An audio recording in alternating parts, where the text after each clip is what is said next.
মোহিনীমোহন মুখোপাধ্যায় বলছেন, সেদিন বিকালে মায়ের বাড়ি থেকে ফিরে আসার আগে আবার তার দর্শন পেলাম।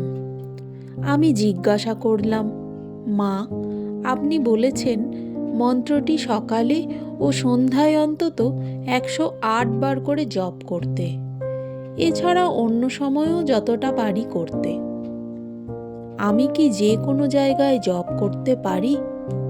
মা বললেন, হ্যাঁ বাবা, তোমার যেখানে খুশি করতে পারো। আমি আবার তাকে জিজ্ঞাসা করলাম, খাওয়ার সময় বা অন্য কোনো অপরিষ্কার স্থানেও কি জপ করতে পারি? মা খুব জোর দিয়ে বললেন, হ্যাঁ হ্যাঁ, অপরিষ্কার স্থানেও করতে পারো। মা বললেন, ওসব নিয়ে তোমায় কিচ্ছু চিন্তা করতে হবে না বাবা।